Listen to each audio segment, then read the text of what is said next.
Assalamualaikum warahmatullahi wabarakatuh. Hello guys, my name is Jasmine and my channel name is TG Recipe Blogs and welcome to my channel.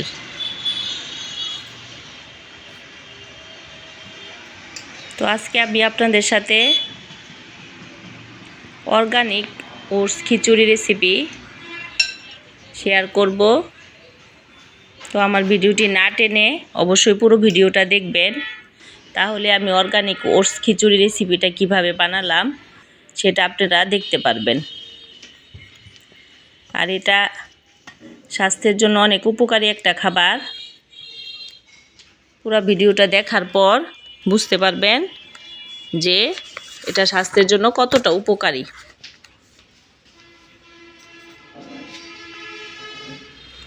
কারণ organic oats আসলে প্রাকৃতিক vitamin, এটাতে আছে mineral আর fibre সমৃদ্ধ পুষ্টিকর খাবার হলো অর্গানিক ওটসটা। ওটস গ্লুটেন মুক্ত, অর্গানিক সার্টিফাইড। তারপরে ওটস খাওয়ার মাধ্যমে হৃদরোগ, হজম সমস্যা, ওজন নিয়ন্ত্রণ এবং রক্তে শর্করার মাত্রা নিয়ন্ত্রণ করে। ওটস হলো প্রোটিন আর ভিটামিনের ভালো একটা উৎস। তো এই যে দেখতেই পাচ্ছেন আমি কি কি উপকরণ নিয়েছি। এখানে সমস্ত উপকরণ আপনাদেরকে আমি দেখিয়ে দিলাম। তো চলেন এখন রান্নার প্রসেসে চলে যাই। তো এই যে আগে আমি চুলায় একটি টপার দিয়ে নিলাম। তারপর টপারটা গরম হওয়ার পরে অর্গানিক সরিষার তেল আমি দিয়ে নিলাম। তেলটা পরিমাণ মতো দিয়ে গরম হওয়ার পরে আমি এখানে দিয়ে দিলাম আপনার এলাচ, দারচিনি, লবঙ্গ, তেজপাতা দিয়ে সেই যে রসুন কুচি নিয়েছিলাম সেই রসুন কুচিটা আগে আমি দিয়ে নিয়েছি। রসুন কুচি, আদা কুচি দিয়ে কিছুক্ষণ নাড়াচাড়া করে তারপরে আমি এখানে পেঁয়াজটা অ্যাড করে দিলাম। তারপরে দিয়ে দিলাম কাঁচামরিচ কুচি। কাঁচামরিচটাও একদম পাতলা করে কুচি করে নেবেন। তারপরে কাঁচামরিচ কুচি দেওয়ার পর তো এই যে এখানে আমি এখন মুরগির মাংস, দেশি মুরগির মাংস সেটা নিয়েছি। ছোট বড় মুরগির 4টা পিসকে আমি ছোট ছোট করে কেটে নিয়েছি আর কি।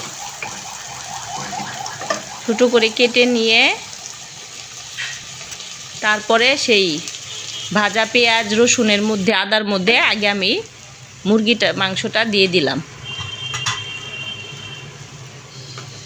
মুরগির মাংসটা আমি 2-3টা নাড়াচাড়া করার পর, তবে এই ওটস খিচুড়িটা ডাল ছাড়াও রান্না করা যায়, কিন্তু আমি যারা ওই যে ওজন নিয়ন্ত্রণের জন্য খাবেন তারা ডাল দিবেন না।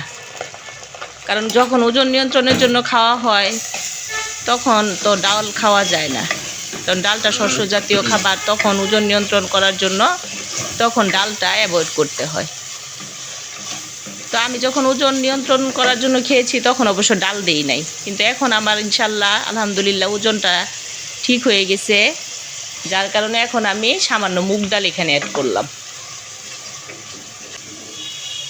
তো এখানে আমি টেবিল চামচের উঁচা করে 2 চামচ ওটস আগে আমি প্রায় 4-5 ঘন্টা ভিজিয়ে রেখেছিলাম।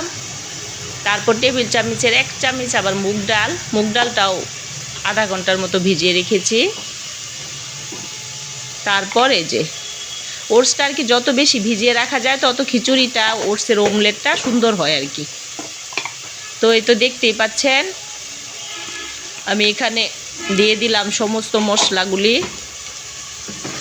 মুরগির মধ্যে ডাল, মুরগি একসাথে দিয়ে তারপরে আমি রসুন বাটা, তারপরে আদা বাটা, জিরা বাটা, পরিমাণ মতো মরিচের গুঁড়া, হলুদের গুঁড়া দিয়ে গরম পানি দিয়ে দিলাম।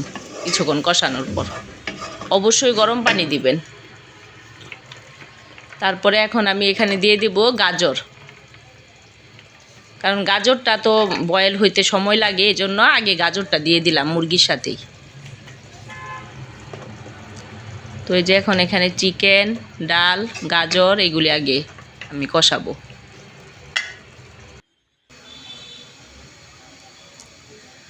তো আমার রান্না, আমার ভিডিওর কোনো অংশ যদি আপনাদের ভালো লাগে প্লিজ প্লিজ একটা লাইক দিতে ভুলবেন না। আর যারা প্রথম আজকে আমার ভিডিও দেখছেন, আমার চ্যানেলে নতুন, আমার ভিডিও দেখতে দেখতে যদি কোনো অংশ একটু হলেও ভালো লাগে আর যদি মনে হয় আমার চ্যানেলটি সাবস্ক্রাইব করে রাখার উপযুক্ত, প্লিজ আমার চ্যানেলটি সাবস্ক্রাইব করে পাশেই থাকবেন। তো এই যে চিকেন, ডাল আর গাজর কিছুক্ষণ কষানোর পর আমি সেই যে ভিজিয়ে রেখেছিলাম ওটসটা, বেশ কয়েক ঘন্টা ভিজানো ওটসটা এখন আমি এই চিকেন ডালের সাথে অ্যাড করে দিলাম। তো অ্যাড করার পরে এই ওটস, ডাল, চিকেনের সাথে আমি 2 মিনিটের মতো এটাকে কষিয়ে নিব। তারপর এখানে আমি পরিমাণ মতো গরম পানি দিয়ে দিব।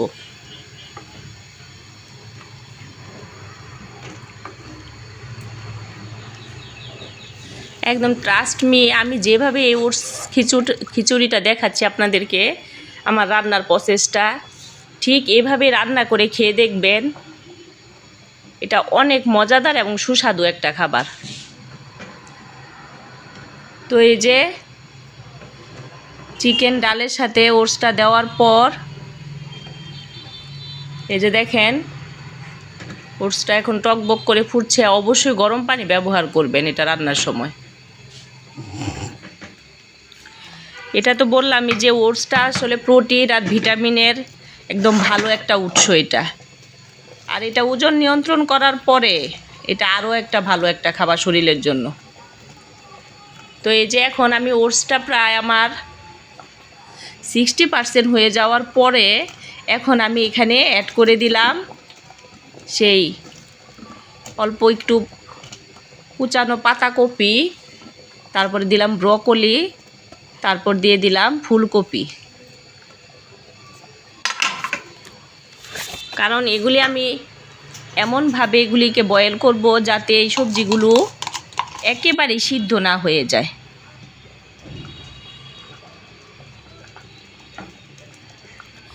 যে এই সবজিগুলো যে দিতে হবে বা এর চেয়ে যে কম হলে দেওয়া যাবে না তা কিন্তু না। কারণ এই সবজি মানে ইট ইজ নট নেসেসারি। এখানে যত উপকরণ আছে সব আপনাকে দিতে হবে বা এখান থেকে কিছু বাদ দেওয়া যাবে না তা কিন্তু না। আপনার হাতের কাছে যে সবজি পাওয়া যায় সেটা দিয়েই খিচুড়ি করতে পারেন। কারণ এখানে 3 রঙের ক্যাপসিকাম কিন্তু ব্যবহার করা যায়, কিন্তু আমার হাতের কাছে ক্যাপসিকাম নেই। তারপর এখানে বরবটি অ্যাড করা যায়, সেগুলি আমার হাতের কাছে নেই। আমার হাতের যেই সবজিগুলো ছিল সেগুলি দিয়ে আমি ওটস খিচুড়িটা করে নিলাম।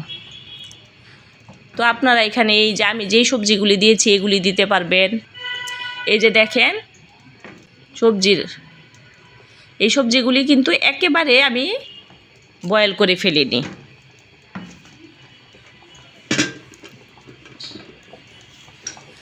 কারণ সবজি একেবারে বয়েল করে ফেললে সবজির পুষ্টি গুণাগুণটা ঠিক ওইভাবে থাকে না।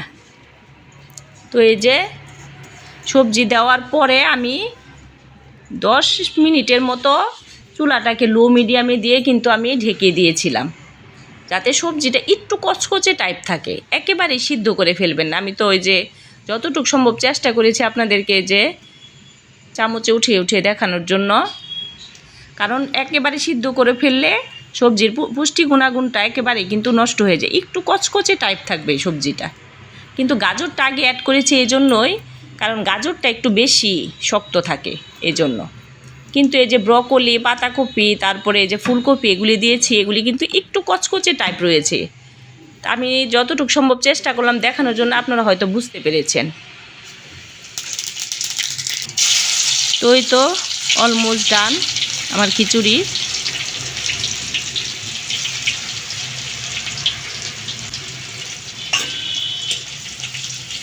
তো আলহামদুলিল্লাহ, it's almost done. How was my oats খিচুড়ি।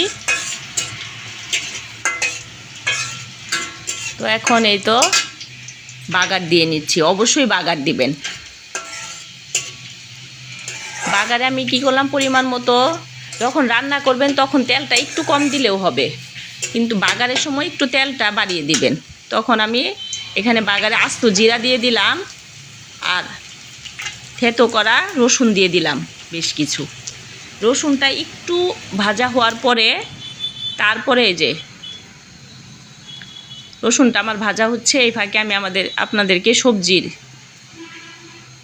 সবজিটা আমার কি পরিমাণ হয়েছে, খিচুড়িটা তো আমার অলমোস্ট ডান, সেটা আমি আপনাদেরকে আবার দেখাচ্ছি। তো এই যে রসুনটা একটু ভাজা হওয়ার পরে আমি আবার কি করলাম, বেশ কিছু পেঁয়াজ কুচি এখানে দিয়ে দিলাম।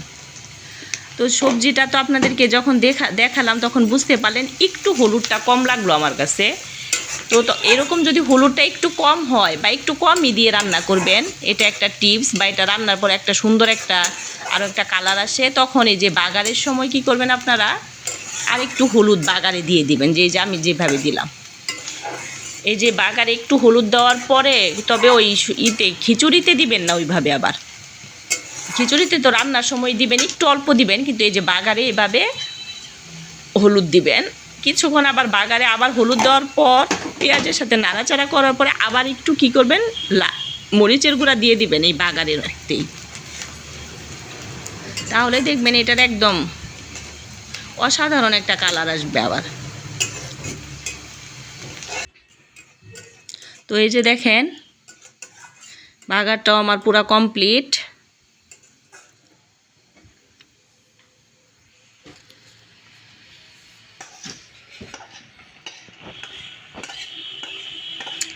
তো এই যে বাগারটা আমি খিচুড়িতে দিয়ে দিলাম। তো এই যে দেখেন খিচুড়িটার কি প্রসেসে আসছে, দেখতেন আলহামদুলিল্লাহ খুবই সুন্দর লাগতেছে। আমি আশা করব ইনশাল্লাহ আপনাদের কাছেও খুব সুন্দর লাগবে। তো এই যে আমি তো বললামই, ট্রাস্ট মি, আপনারা এইভাবে অর্গানিক ওটস খিচুড়িটা বাসায় রান্না করে খেয়ে দেখবেন। যদি আপনাদের ভালো না লাগে তখন আমাকে বকা দিয়ে দিয়েন, কারণ অস্বাস্থ্যকর খাবারের পরিবর্তে আমাদের মনে হয় এরকম ঘরে রান্না করে এরকম অর্গানিক ওটস খিচুড়ি, এটা আমাদের স্বাস্থ্যের জন্য অনেক উপকারী একটা খাবার, যেটা খেয়ে আমি নিজেই উপকার পেয়েছি অনেক, আলহামদুলিল্লাহ। তো এই তো আলহামদুলিল্লাহ, it's almost done. How was my oats khichdi, then I eat, you know. তো এই যে দেখেন রান্নার পরে এখন আমি সার্ভ করতেছি আমি নিজে খাওয়ার জন্য। খেয়ে আমি আপনাদেরকে বলবো ইনশাল্লাহ। আর যখন এটা একেবারে গরম অবস্থায় আমি সার্ভ করতেছি, কিন্তু যখন আমি প্রথমে আপনাদেরকে কিন্তু এটা ঠান্ডা হওয়ার পরে যে একটা অবস্থায় আসছে সেটা কিন্তু আমি প্রথমে আপনাদেরকে দেখিয়ে দিয়েছি। এটা একেবারে গরম অবস্থায় এরকম, এটা ঠান্ডা হওয়ার পরে কি অবস্থা হয় সেটা আমি প্রথমে আপনাদেরকে দেখিয়ে দিয়েছি। প্লিজ অবশ্যই এভাবে রান্না করে খাবেন।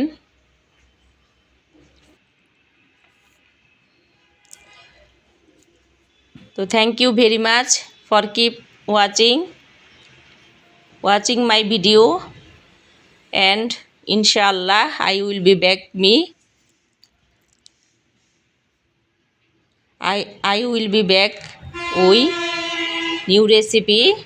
Till then, Allah Hafiz.